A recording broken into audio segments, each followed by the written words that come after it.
Section 3. You will hear two college students reporting to their science class about a project they have done on an Australian animal called the Tasmanian devil. First, you have some time to look at questions 21 to 26.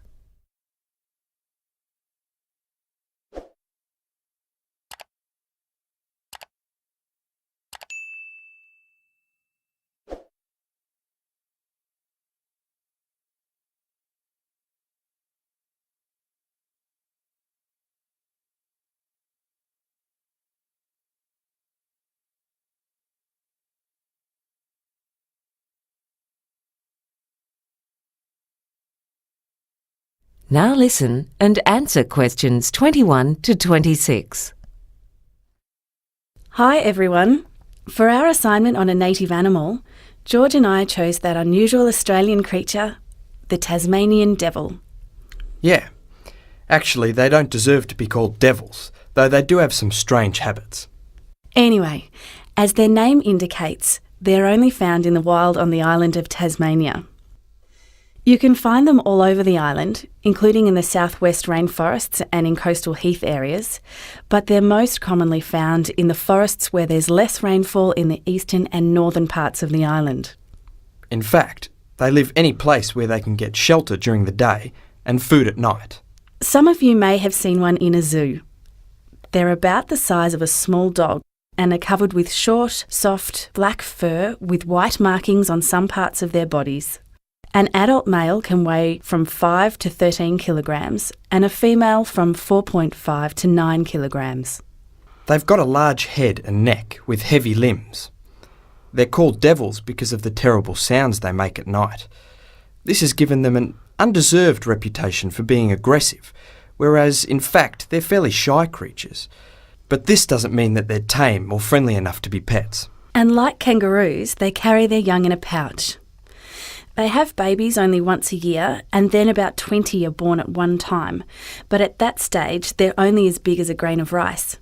The babies have a race to the pouch because there are only 4 teats there, and the mothers rear an average of 3 young annually. The babies stay in the pouch for about 5 months. Then they're left in their nest or are carried on their mother's back when she goes out, and eventually they have to look after themselves at about 8 months. Then they in turn start breeding at the end of their second year. And around 60% of them die in their first summer due to the tough competition for food. The ones that survive can live for up to 7 years, which means they don't live as long as the average domestic dog. No. And it's estimated that now there are between 100,000 and 150,000 of them altogether. They were almost wiped out by the early European settlers because they hated the devils eating their chickens, so the government paid people to kill Tasmanian devils. And most farmers still dislike them. Their numbers fell so drastically due to farmers poisoning them or shooting them that it was thought that they might have become extinct. Then a law was passed in 1941 to protect them, and since then their numbers have grown again. Before you hear the rest of the talk, you have some time to look at questions 27 to 30.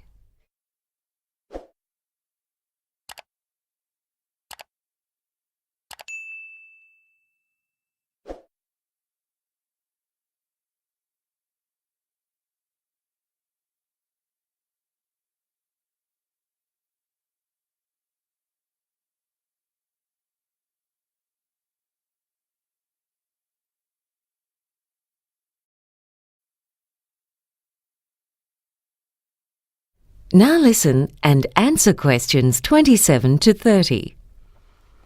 Now we'd like to talk about some of their habits.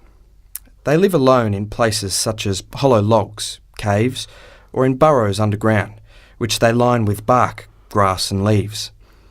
They usually move slowly and look clumsy when they move quickly, but the young ones are more agile and can even climb trees. But one of the most amazing things about Tasmanian devils is how and what they eat.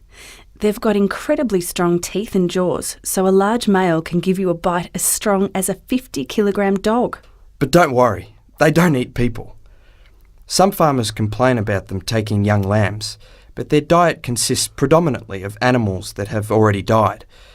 They don't get ill when they eat sick animals because of the digestive enzymes in their own stomachs that kill the diseases. And they've got an undeserved reputation for being smelly, whereas in fact they wash themselves as much as cats do. They're nocturnal animals, so they go hunting at night, often travelling up to 15 kilometres and using their strong sense of smell to find food.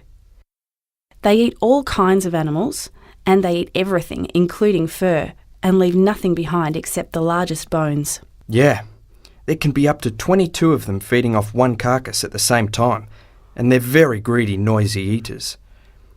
In all the excitement of eating, there's a lot of coughing, barking and so on.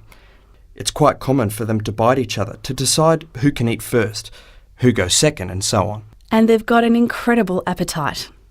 They can eat the equivalent of 40% of their own body weight in just half an hour, which is like a human eating about 25 kilograms of steak.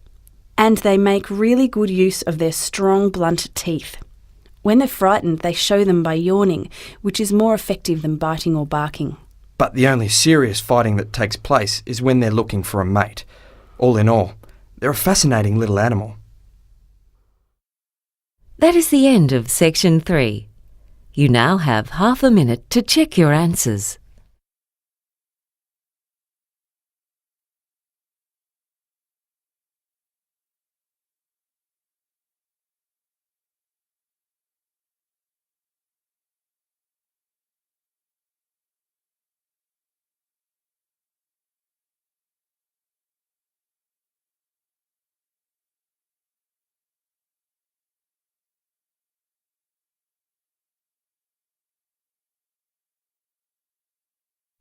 Now turn to section 4.